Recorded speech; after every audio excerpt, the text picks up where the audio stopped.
नमस्कार दोस्तों, neurotherapy training course में मैं अनूप कुमार प्रजापति आप सभी का हार्दिक स्वागत करता हूं। न्यूरोथेरेपी ट्रेनिंग कोर्स में जो आज का जो टॉपिक लेकर के आया हूं वो है फ्रोजन शोल्डर। हाँ दोस्तों, फ्रोजन शोल्डर जो आप लोगों ने देखा भी होगा, सुना भी होगा, जिसे हम लोग हिंदी में बोलते हैं कंधे का जाम हो जाना, ठीक है, या कंधे का जमा हो जाना। यानी कि कंधा जो होता है एकदम जकड़ जाता है और एक ऐसा स्थिति आता है जिसमें हाथ ऊपर उठाने में मुश्किल होता है, या जो व्यक्ति अपने कंधे को, अपने हाथ को ऊपर नहीं उठा पाता, उसी कंडीशन को ही फ्रोजन शोल्डर कहा जाता है या कंधे का जाम होना जाना जाता है। तो आइए जानते हैं ये फ्रोजन शोल्डर के विभिन्न प्रकार के टॉपिक के बारे में, विभिन्न प्रकार के विषय के बारे में, जो आपको आगे आगे जानकारी के रूप में मालूम होता जाएगा। तो आज का जो प्रमुख टॉपिक है वो है फ्रोजन शोल्डर, यानी कंधे का जाम हो जाना या कंधे का जमा हो जाना। ठीक है दोस्तों, फ्रोजन शोल्डर क्या है, इनके बारे में आइए समझते हैं। इनके क्या क्या लक्षण हैं, इनके क्या क्या कारण हैं, इनके क्या क्या निदान प्रक्रिया है, इनका क्या क्या उपचार है, बचने का क्या उपाय है, ये सब जानकारी आपको आज मिलेंगे। फ्रोजन शोल्डर के रूप में, कंधे का जमा हो जाने के रूप में, कंधे का जाम हो जाने के रूप में, कंधे में जकड़न हो जाने की स्थिति के रूप में। ठीक है, तो आज का टॉपिक को आगे बढ़ाते हैं फ्रोजन शोल्डर के रूप में। दोस्तों, फ्रोजन शोल्डर मुख्य रूप से उनका मतलब होता है कंधों का जाम हो जाना या कंधे का जकड़ जाना। ये एक दर्दनाक स्थिति होती है जिसमें कंधे की गति या मूवमेंट सीमित हो जाती है। ठीक है, जिस प्रकार से कोई भी व्यक्ति कंधे को पूरी तरह से ऊपर, नीचे, बाएं, दाएं, पीछे, आगे कर सकते हैं, ऐसा स्थिति नहीं कर पाना, या कंधे का एक निश्चित जो मूवमेंट है वो नहीं हो पाना, या कंधा का जो मूवमेंट एकदम सीमित हो जाते हैं, कंधे पूरी तरह से ऊपर नहीं जाते, हाथ पूरी तरह से ऊपर नहीं जाता, हाथ किसी का कंधे के समानांतर जाता है, किसी का एकदम कम जाता है, किसी का 90 डिग्री पे जाता है, किसी का 40 डिग्री पे जाता है, मगर पूरी तरह से हाथ जो है कान से चिपक नहीं पाता शरीर को सीधा रखते हुए। तो ऐसी स्थिति को ही फ्रोजन शोल्डर के रूप में जाने जाते हैं। ठीक है, तो फ्रोजन शोल्डर का वास्तविक मतलब होता है कंधों का जाम हो जाना या कंधों का जमा हो जाना या कंधों का जकड़ जाना। ये एक दर्दनाक स्थिति होती है जिसमें बहुत ज्यादा दर्द होता है। रोगी को हाथ को ऊपर करने में या थोड़ा सा हल्का सा जर्क लगने से या थोड़ा सा धक्का लगने से बहुत ज्यादा दर्द होता है कंधे में, और उस फ्रोजन शोल्डर की वजह से कंधे का जो मूवमेंट है, कंधे का जो गति है, वो क्या हो जाता है, कंधे का जो मोशन होता है वो सीमित हो जाता है, सिकुड़ से जाता है, कंजेस्टेड हो जाता है। ठीक है दोस्तों, फ्रोजन शोल्डर जो होता है उसे एडहेसिव कैप्सुलाइटिस के नाम से जानते हैं। क्या? एडहेसिव कैप्सुलाइटिस के नाम से जानते हैं। इनका मतलब क्या होता है? कैप्सूल क्या होता है? हमारे जो कंधे के जो हड्डी है, जिनमें मुख्य रूप से शोल्डर ब्लेड है, हमारे बाह का जो हड्डी है जिसे हम लोग ह्यूमरस बोलते हैं, और कॉलर बोन। ठीक है, तो ह्यूमरस यानी कि बाह की हड्डी, कंधे की हड्डी में कॉलर बोन और स्कैपुला, इन तीनों हड्डी को आपस में बांध कर रखने वाले जो मसल्स होते हैं, इन्हीं मसल को आपस में एक साथ कैप्सूल कहा जाता है या आर्टिक्यूलर कैप्सूल के नाम से जानते हैं। इन्हीं मसल्स में ही, तीनों हड्डी को बांध कर रखने वाले मसल्स में सूजन आ जाते हैं, या वो मसल कड़क हो जाते हैं, या वो मसल एकदम टाइट हो जाते हैं, जिसकी वजह से कंधे को ऊपर उठा पाना मुश्किल होता है। इन्हीं कैप्सूल में सूजन हो जाने की स्थिति को कैप्सुलाइटिस के नाम से जानते हैं। ठीक है, और ये तीनों हड्डी को बांध कर रखने वाले मसल जिसे कैप्सूल के नाम से जानते हैं, इनमें होने वाले सूजन को ही कैप्सुलाइटिस कहते हैं। यानी कि फ्रोजन शोल्डर को एडहेसिव कैप्सुलाइटिस के नाम से जाना जाता है, याद रखना। ठीक है, कैप्सूल में होने वाले सूजन जिनकी वजह से हाथ ऊपर नहीं जा पाता, जिसे ही फ्रोजन शोल्डर या एडहेसिव कैप्सुलाइटिस कहा जाता है। दोस्तों, फ्रोजन शोल्डर तब होता है जब कंधे के जोड़ के आसपास के मजबूत कनेक्टिव टिश्यू या संयोजी ऊतक, जिसे शोल्डर जॉइंट कैप्सूल कहा जाता है, वो कैप्सूल मोटा हो जाता है, कड़ा हो जाता है और उनमें सूजन आ जाता है। जैसे कि आप चित्र में देख सकते हो, डायग्राम में देख सकते हो, ये जो हड्डी है ये कॉलर बोन है, जिसे हम लोग क्लेविकल बोन कहते हैं ना, जिसे कॉलर बोन के नाम से जानते हैं। और ये जो सॉकेट के रूप में काम कर रहे हैं ये स्केप्यूला है। ये कंधे का जो ब्लेड होता है ना, वो स्केप्यूला बोन जो होता है, पीठ के पीछे शोल्डर ब्लेड होता है, उन शोल्डर ब्लेड को स्केप्यूला के नाम से जानते हैं। और ये ह्यूमरस बोन है जो बाह का हड्डी है, ठीक है। तो ये ह्यूमरस बोन का जो बॉल है, ठीक है, वो एक सॉकेट में फंसा हुआ रहता है, जिनकी वजह से कंधे में मूवमेंट होता है, गति होता है, ठीक है। तो ये क्लेविकल बोन, स्केपुला बोन और ये ह्यूमरस बोन, तीनों को आपस में बांध कर रखने वाले जो मसल्स होते हैं ना, इन्हीं मसल को बोलते हैं कैप्सूल। क्या बोलते हैं? कैप्सूल। और इन्हीं कैप्सूल में हो जाता है सूजन या इन्फ्लेमेशन आ जाता है, और उस इन्फ्लेमेशन की वजह से ये कैप्सूल कड़क हो जाता है, कड़ा हो जाता है, स्टिफ हो जाता है, और साथ ही सूजन की वजह से वो मोटा हो जाता है, जिसकी वजह से हाथ को ऊपर उठाना मुश्किल जाता है, कंधे को ऊपर उठाना मुश्किल जाता है, जिसे ही फ्रोजन शोल्डर या एडहेसिव कैप्सूलाइटिस के नाम से जानते हैं, जो क्लेविकल बोन, स्केपुला बोन और ह्यूमरस बोन को पकड़ के रखने वाले मसल्स में इन्फ्लेमेशन आ जाते हैं। उन मसल को कैप्सूल कहते हैं। कैप्सूल के इन्फ्लेमेशन को कैप्सूलाइटिस के नाम से जानते हैं, ठीक है। तो एडहेसिव कैप्सूलाइटिस जिसे फ्रोजन शोल्डर के नाम से जाना जाता है। दोस्तों, जॉइंट में जो कैप्सूल होते हैं, जो संयुक्त कैप्सूल होते हैं, इनका जो मसल को बांधने वाले जो लिगामेंट होते हैं, वो ऊपरी बाह की हड्डी जिसे ह्यूमरल हेड के सिरे को कंधे के सॉकेट यानी ग्लेनाइड बोन, है ना, कि कंधे के जो सॉकेट होते हैं ना, उनको बोलते हैं ग्लेनाइड बोन बोलते हैं। तो ये सॉकेट और ह्यूमरल बोन का जो हेड है आपस में फिक्स रहते हैं, ठीक है। तो ये ग्लेनाइड बोन और ये ह्यूमरस बोन का जो हेड है आपस में फिक्स रहते हैं, आपस में जुड़ते हैं, ठीक है। जो जोड़ को मजबूती से पकड़ने का काम इन्हीं कैप्सूल के द्वारा किया जाता है। इसे आमतौर पर बॉल और सॉकेट जोड़ के रूप में जाना जाता है। तो ये ह्यूमरस का जो बॉल है और ये ग्लेनाइड बोन का सॉकेट है, ठीक है, ये आपस में फिक्स रहते हैं। इन्हें पकड़ कर रखने का काम कैप्सूल के द्वारा किया जाता है। और ये कैप्सूल अगर सूझ जाता है, कड़क हो जाता है, टाइट हो जाता है, मोटा हो जाता है, तो कंधे का या हाथ का ऊपर उठाना मुश्किल जाता है, जिसे ही फ्रोजन शोल्डर के नाम से या एडहेसिव कैप्सूलाइटिस के नाम से जानते हैं।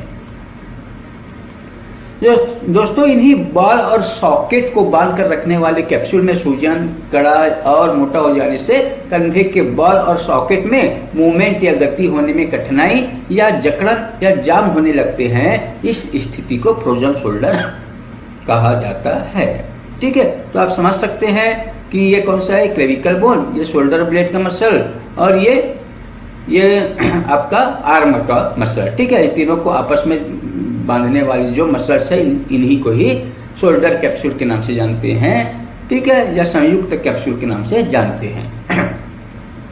कंधे में जितना अधिक दर्द महसूस होगा, कंधे का उपयोग करने की संभावना उतनी ही कम होगी। जितना ज्यादा कंधे में दर्द होगा, कंधे का उपयोग करना उतना ही कठिन या मुश्किल होता है। उपयोग की कमी के कारण कंधे का कैप्सूल मोटा हो जाता है और कड़ा हो जाते हैं, जिससे कंधे को हिलाना और भी मुश्किल हो जाता है। ये स्थिति अपने आप में जमे हुए होता है, ठीक है। अगर कंधे बहुत देर तक अगर जाम रहे, 1-2 दिन तक अगर कंधे को नहीं उठाएंगे, नहीं हिलाएंगे, तो ये जो कैप्सूल होता है ना, वो और ज्यादा टाइट हो जाते हैं और ज्यादा कड़क हो जाते हैं, जिससे कंधे को ऊपर उठाना और मुश्किल हो जाते हैं। इसलिए कंधे का मूवमेंट करते रहना जरूरी है। बाएं दाएं आगे पीछे मूवमेंट करना जरूरी है, ताकि वो कैप्सूल में जो टाइटनेस है वो टाइटनेस कम रहे मूवमेंट करने के कारण, ठीक है। अगर आप मूवमेंट करना बिल्कुल ही बंद कर देंगे तो तकलीफ और ज्यादा बढ़ेगा, ये आप लोग ध्यान दीजिएगा।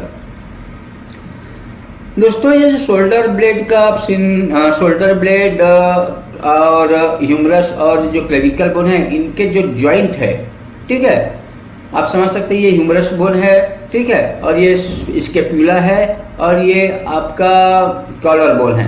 इन तीनों के छोर को जोड़ने वाले जो मसल्स है, जो टिश्यू होते हैं, जो कनेक्टिव टिश्यू होता है, जिसे ही हम लोग बोलते हैं आर्टिक्यूलर कैप्सूल के नाम से जानते हैं, ये, ठीक है। ये आर्टिक्यूलर कैप्सूल है जो ह्यूमरल बोन के हेड को, स्केपुला के ग्लेनोइड बोन को, है ना, सॉकेट को, और आपके एक्रोमियम यानी कि कॉलर बोन के जो सिरा होते हैं, जिसे हम लोग एक्रोमियम बोलते हैं, इनके सिरे को जोड़ने का काम इन्हीं आर्टिक्यूलर कैप्सूल के द्वारा किया जाता है। और इन्हीं कैप्सूल में अगर सूजन आ जाता है, फ्रीज हो जाता है, कड़ा हो जाता है, तो ही उसे हम लोग एडहेसिव कैप्सुलाइटिस या फ्रोजन शोल्डर के नाम से जानते हैं। ठीक है, यहाँ से कई अलग अलग मसल निकलते हैं, बाइसेप मसल, ट्राइसेप मसल बाहों के लिए आते हैं। ठीक है, नाम तो आपने सुने हैं, मगर यहाँ पर बाइसेप ट्राइसेप का काम कम है, यहाँ पर कैप्सूल का काम ज्यादा है। कैप्सूल का काम अगर सही तरीके से होगा तो कंधा सही तरीके से मूवमेंट या गति करेंगे। ठीक है, तो कंधे का जाम होने का मुख्य कारण है कैप्सूल का सूजन हो जाना, कड़क हो जाना या टाइट हो जाना, स्टिफ हो जाना। और ये कैप्सूल क्या है? फीमर ह्यूमरल, फीमर तो पैर में होता है, याद रखना, फीमर बोन पैर में होता है, जांग में होता है, जबकि बाह की जो बोन है उसे क्या बोलते हैं? ह्यूमरस। ठीक है, तो ह्यूमरस बोन में भी हेड होता है जिसे हम लोग ह्यूमरल हेड के नाम से जानते हैं। तो इन्हीं ह्यूमरल हेड और स्केपुला के जो सॉकेट होते हैं जिसे हम लोग ग्लेनाइड बोन बोलते हैं, और क्लेविकल बोन जिसे हम लोग कॉलर बोन बोलते हैं ना, उनके सिरे जो आपस में एक टिश्यू के द्वारा पूरा बंधा होता है, इन्हीं टिश्यू को ही हम लोग कैप्सूल बोलते हैं। इन्हीं कैप्सूल में सूजन हो जाते हैं, कड़क हो जाते हैं, सूजन की वजह से टाइट हो जाते हैं और मोटा हो जाते हैं, जिनकी वजह से कंधा को मूवमेंट कर पाना मुश्किल जाता है, जिसे फ्रोजन शोल्डर के नाम से जानते हैं। दोस्तों, इनके बाद देखेंगे कि फ्रोजन शोल्डर का कारण क्या क्या है। अगर किसी व्यक्ति का कंधा ऊपर नहीं उठ पा रहा है और ना ही वो पीछे जा पा रहा है, पीछे जाने में भी मुश्किल होता है, और कंधे को, हाथ को 45 डिग्री में लाना मुश्किल हो जाता है, या किसी को 60 डिग्री तक आने में दर्द हो जाता है, तो किसी को कंधे के समानांतर उठाने में तकलीफ जाता है, तो ऐसे अलग अलग एंगल में, अलग अलग दिशाओं में कंधे को घुमाने में मुश्किल होता है, कठिनाई होता है, जकड़न होता है, जिसके वजह से कंधे को उठा पाना मुश्किल जाता है। उसी कंडीशन को ही फ्रोजन शोल्डर कहते हैं। तो फ्रोजन शोल्डर होने के क्या कारण है, आइए समझ लेते हैं। दोस्तों, अगर किसी भी व्यक्ति को फ्रोजन शोल्डर होता है तो फ्रोजन शोल्डर होने के कई विभिन्न कारण हो सकते हैं जो फ्रोजन शोल्डर के जोखिम को बढ़ाते हैं। कुछ मुख्य कारण इस प्रकार से है, जैसे कि सिर के नीचे हाथ रखकर सोने से कैप्सूल को मिलने वाले ब्लड सप्लाई में कमी हो जाते हैं। और कैप्सूल मैं आपको बता चुका हूं, कैप्सूल क्या है? कंधे के जॉइंट को जोड़ने वाला मसल्स जिनमें सूजन आ जाते हैं, और ये सूजन क्यों आते हैं? उनको मिलने वाले ब्लड सप्लाई में कमी, और ब्लड सप्लाई क्यों कम हो जाते हैं? सिर के नीचे हाथ को रखकर सोने से। ठीक है, सिर के नीचे हाथ को रखकर सोने से शोल्डर जॉइंट में जो मसल्स है उनमें ब्लड सप्लाई कम हो जाते हैं, तब जाकर के ब्लड सप्लाई की कमी की वजह से शोल्डर जॉइंट के जो टिश्यू है, कैप्सूल्स है, उनमें सूजन आ जाते हैं, जिसे ही एडहेसिव कैप्सुलाइटिस कहते हैं। तो ध्यान रखना, कभी भी हाथ के नीचे सिर रख करके नहीं सोना। ठीक है, लोगों को भी बताना और खुद फॉलो करना। इनके अलावा सोते समय हाथों को सिर या कंधे के समानांतर भाग से ऊपर दिशा में नहीं रखना। कई लोग सोते समय हाथ को सिर के ऊपर रखकर सोते हैं, या कई लोग दोनों हाथ को सिर के नीचे रख करके सोते हैं। ये बिल्कुल ही गलत है।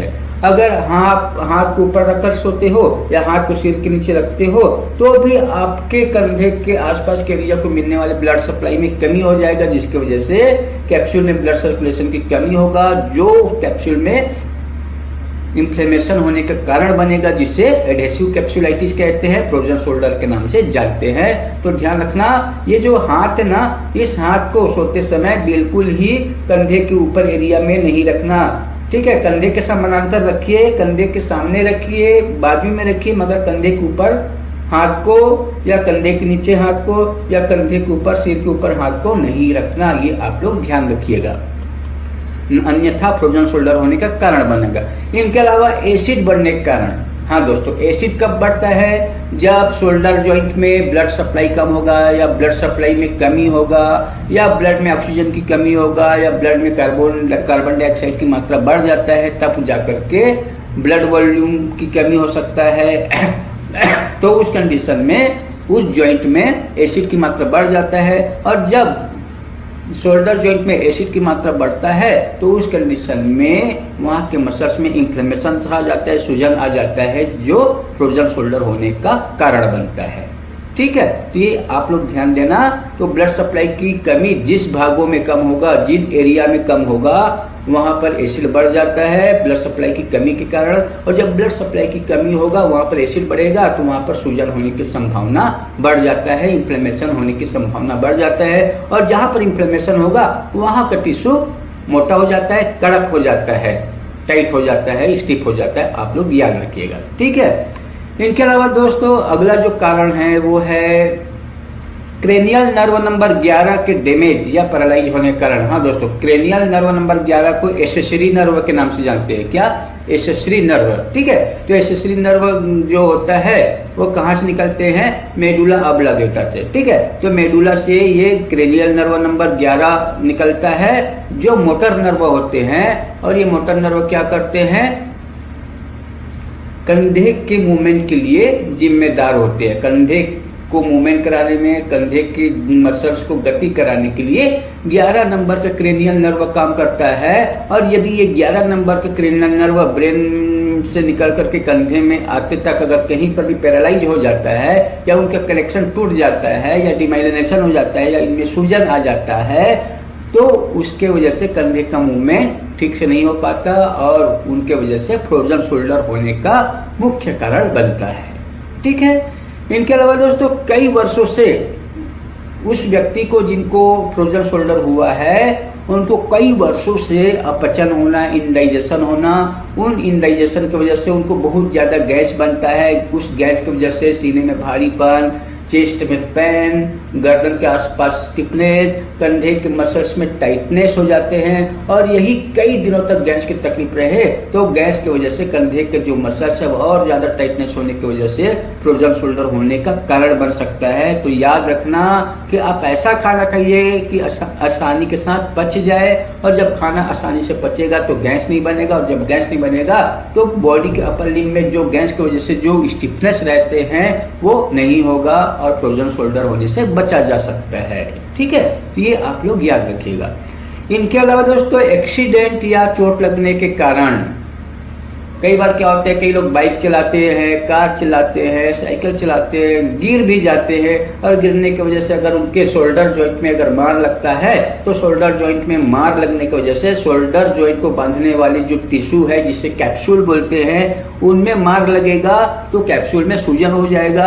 और कैप्सूल में जब सूजन होगा तो फ्रोजन शोल्डर होना स्वाभाविक है, ये आप लोग याद रखना। तो गलती से भी आप लोग कंधे को बचा कर रखिए फ्रोजन शोल्डर से अगर बचना है तो। जैसे भी हो कंधे का मूवमेंट करते रहना, गैस एसिडिटी से बचना, एसिडोसिस से बचना, और कोई भी गाड़ी या बाइक चलाते हुए सावधानी से चलाइए ताकि आप गिरने से बचिए, ठीक है। अन्यथा गिरने की वजह से, कंधे में चोट लगने की वजह से फ्रोजन शोल्डर होने की संभावना बढ़ जाता है। इनके अलावा दोस्तों गर्दन या हाथों या कंधों की किसी सर्जरी के कारण। हाँ दोस्तों, कई बार क्या होता है, कई रोगी को किसी कारणवश से सर्जरी कराना पड़ जाता है, किसी लाइकोमा की वजह से, कोई लंप की वजह से, फाइब्राइड होने की वजह से, या कंधे की कोई प्रॉब्लम की वजह से, कोई भी प्रॉब्लम या सर्जरी की वजह से, जिनमें हाथ को काफी दिनों तक इस तरह से स्टेबल रखना पड़ता है। क्या करना पड़ता है? स्टेबल। हाथों का मूवमेंट नहीं हो पाता 15 दिन से, महीना दिन से, 2 महीना से अगर हाथ को एक ही स्थिति में रखा जाए तो उसके वजह से जो शोल्डर जॉइंट है वो स्टिफ हो जाते हैं, जाम हो जाते हैं, जिसकी वजह से फ्रोजन शोल्डर होने की संभावना बढ़ जाता है। तो किसी भी सर्जरी के कारण, चाहे हाथों का सर्जरी हो चाहे कंधे का सर्जरी हो, उस स्थिति में हाथों को ज्यादा हिलाना नहीं पड़ता, कंधे को ज्यादा हिलाने से सर्जरी वाले भाग में तकलीफ बढ़ सकता है, इसलिए हाथ और कंधे को हिलाना मना रहता है। तो ऐसे कंडीशन में कंधे को मूवमेंट नहीं मिल पाता, गति नहीं मिल पाता, तो उसके वजह से फ्रोजन शोल्डर होने की संभावना बढ़ जाता है, ठीक है। तो हाथ को एक ही पोस्चर में ज्यादा दिन तक रखना सर्जरी के कारण, तो वो फ्रोजन शोल्डर के कारण बनता है। इनके अलावा दोस्तों कंधों का मूवमेंट नहीं करने के कारण कई लोग क्या करते हैं, शरीर फिट एंड फाइन है, ज्यादा डिसेंट है, मगर हाथों के द्वारा काम करते नहीं है, मूवमेंट करते नहीं है, आराम की जिंदगी है, बस आराम से खाए पिए खिलाने वाले लोग भी हैं, ज्यादा कंधे का यूज नहीं करते, जो भी है खाना खाया तो कोहनी तक के मूवमेंट हो जाता है, मगर कंधे का मूवमेंट अगर नहीं करता है और कई दिनों तक यही प्रॉब्लम अगर रहा, कंधे का मूवमेंट नहीं करता है किसी कारणवश से, तो ये फ्रोजन शोल्डर होने का कारण बन सकता है। इनके अलावा दोस्तों कई विभिन्न रोगों के कारण, कई ऐसे बीमारी जिनके वजह से शरीर को ज्यादा देर तक आराम करना पड़ता है, ज्यादा समय तक आराम करना पड़ता है, कई दिनों तक आराम करना पड़ता है, जिनके वजह से कंधे का मूवमेंट नहीं हो पाता। और जब कंधे का मूवमेंट नहीं होगा तो फ्रोजन शोल्डर होने की संभावना बढ़ जाता है। तो ये सब कारण की वजह से फ्रोजन शोल्डर व्यक्ति को हो सकता है। तो जो भी बीमारी आया है उसे ठीक करने का प्रयास करना, जो भी आपके गलत स्वभाव है, गलत आदतें हैं, उस सोने बैठने उठने रहन सहन का, तो उनको बदलिए ताकि प्रॉब्लम को होने से बचाया जा सके। तो ठीक है दोस्तों, तो आज के ये टॉपिक आप लोगों के लिए लाए गए थे जो फ्रोजन शोल्डर के रूप में रखे गए थे, और ये काफी न्यूरोथेरेपिस्ट जो मेरे से ट्रेनिंग ले रहे हैं उसके डिमांड पर ये टॉपिक बनाए गए हैं, क्योंकि आजकल सभी क्लिनिक में ये फ्रोजन शोल्डर के पेशेंट आते हैं सामान्य रूप से। तो ये जानना जरूरी था कि ये फ्रोजन शोल्डर क्या है, इसमें क्या डिस्टरबेंस रहता है, क्या प्रॉब्लम्स हो सकते हैं, और इनके अलावा क्या क्या उपचार दे सकते हैं, ये सब जानकारी चाहिए था उन लोगों को। तो उनके लिए ही ये आज का टॉपिक समर्पित है। तो आज का टॉपिक बड़े ध्यान से देखने के लिए आप सभी का बहुत बहुत धन्यवाद। आज का टॉपिक कैसा लगा आप जरूर बताएं, कमेंट में करके बताएं। अगर आज का टॉपिक अच्छा लगा तो लाइक जरूर करें। और दोस्तों न्यूरोथेरेपी ट्रेनिंग से संबंधित, न्यूरोथेरेपी ट्रीटमेंट से संबंधित, न्यूरोथेरेपी फेलोशिप से संबंधित, या पूरे देश भर में न्यूरोथेरेपी की एक्टिविटी जो न्यूरोथेरेपी परिवार से हम लोग सब जुड़े हुए हैं, तो कौन कौन से कहाँ पर एक्टिविटी हो रहे हैं उनके बारे में जानने के लिए आप डायरेक्ट मेरे से कांटेक्ट कर सकते हैं। मेरा कांटेक्ट नंबर है 08463097676। ठीक है दोस्तों। हाँ दोस्तों, एक और बात है दोस्तों, आप कहीं से भी न्यूरोथेरेपी सीखे हुए हो, पूरे देश भर में काफी सारे सेंटर है, और आप कहीं से भी अगर न्यूरोथेरेपी सीखे हुए हो और आपको पूरा नॉलेज नहीं मिला है, आधा अधूरा नॉलेज देकर के छोड़ दिया है, और आप जगह जगह पर हाथ पैर मार रहे हो ट्रीटमेंट जानने के लिए, ठीक है, तो ऐसे कंडीशन से बचने के लिए ही आप डायरेक्ट मेरे से कांटेक्ट कर सकते हो। आपके हर एक समस्या का समाधान, आपके पेशेंट की बीमारी का समाधान हो, ट्रीटमेंट सपोर्ट के बारे में समाधान हो, तो ऐसे प्रॉब्लम के लिए आपको एक प्लेटफॉर्म है जो आप अभी देख रहे हो। तो हम लोग ऐसे स्टूडेंट जो अलग अलग जगह से ट्रेनिंग लिए हैं मगर उनको प्रॉपर गाइडेंस नहीं मिलने की वजह से वो भटक रहे हैं। फीस तो पूरा दिया है ट्रेनिंग सेंटर को, मगर ट्रेनिंग सेंटर वालों ने उनको अंधेरे में रख करके सिर्फ कागज का टुकड़ा पकड़ाया है, नॉलेज नहीं दिए है। तो ऐसे कंडीशन से बचने के लिए आप मेरे से जुड़ जाइए। आपके जो ट्रीटमेंट सपोर्ट है, किसी भी बीमारी का लाइन ऑफ ट्रीटमेंट के साथ आपको बताएंगे। आप फेलोशिप के बारे में और जानकारी के लिए आप मुझे कांटेक्ट कीजिए। आपको काफी सारे सपोर्ट मिलेंगे। देश भर में काफी सारे लोग जुड़े हुए हैं मेरे से, जिनको डेली सपोर्ट मिलते हैं, ट्रीटमेंट सपोर्ट मिलते हैं लाइन ऑफ ट्रीटमेंट के साथ। ठीक है दोस्तों, तो आज के लिए बस इतना ही। धन्यवाद, नमस्कार।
Thanks for watching. Please like and share this video. And don't forget to subscribe.